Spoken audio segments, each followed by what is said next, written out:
രാവിലെ ബ്രേക്ക്ഫാസ്റ്റിന് പാലപ്പമായിരുന്നു. അപ്പോൾ അപ്പത്തിനുള്ള മാവ് തലേദിവസം അരച്ച് റെഡിയാക്കിയ വെച്ചേ. പിറ്റേ ദിവസം രാവിലെ അടുക്കളയിൽ എത്തിയപ്പോൾ മാവ് പുളിച്ചു പൊന്തി താഴെയെല്ലാം വീണ് ആകെ നാശക്കോടാലിയായിട്ട് കിടക്കുമായിരുന്നു. പിന്നെ അതെല്ലാം തൂത്ത് തുടച്ച് വൃത്തിയാക്കിയിട്ട് നമ്മൾ അപ്പം ചുടാൻ ഇരുന്നത്.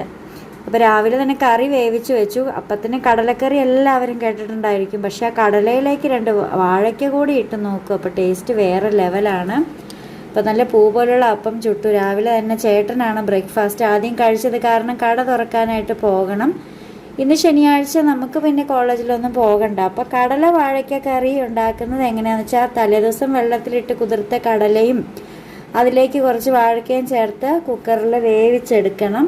അതിനുശേഷം കടുകിട്ട് പൊട്ടിച്ച് എണ്ണ ഒഴിച്ച് കടുകിട്ട് പൊട്ടിച്ച് അതിലേക്ക് ഇഞ്ചിയും വെളുത്തുള്ളി അരിഞ്ഞതും സവോളയും പച്ചമുളകും ചേർത്ത് നന്നായിട്ട് വഴറ്റി മീറ്റ് മസാല, മുളക് പൊടി, മല്ലിപ്പൊടി, മഞ്ഞൾപ്പൊടി, ഗരം മസാല എന്നിവ ചേർത്ത് ഒന്നുകൂടെ വഴറ്റി കഴിയുമ്പം ഈ വേവിച്ച് വെച്ച കടലയും വാഴക്കയും കൂടെ അതിനകത്തേക്ക് ചേർത്ത് കുറച്ച് തേങ്ങ അരച്ചതും കൂടെ കൂടി ചേർത്ത് ഒരു തിള വരുമ്പോൾ വാങ്ങാം കേട്ടോ.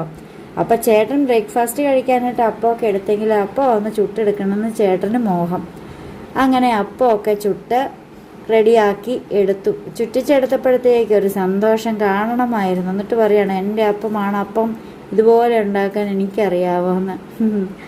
ഏതാണെങ്കിലും നമ്മുടെ പാലപ്പം ഇവിടെ സെറ്റാണ് കേട്ടോ. അപ്പോൾ പറഞ്ഞുകൊണ്ട് വെച്ചത് കൊണ്ടാണ് ഈ മൂടി പാത്രത്തിൻ്റെ ഒരു ഇടി ഇടിച്ചത്. അപ്പം ചുട്ട് വലിയ ശീലമൊന്നും ഇല്ലെന്ന് തോന്നണം. എന്താണെങ്കിലും നമ്മുടെ കറിക്ക് ചേട്ടൻ 100-ൽ 100 മാർക്കാണ് തന്നത്. ഇതാണെങ്കിലും ഈ ഒരു കറി ട്രൈ ചെയ്ത് നോക്കണം.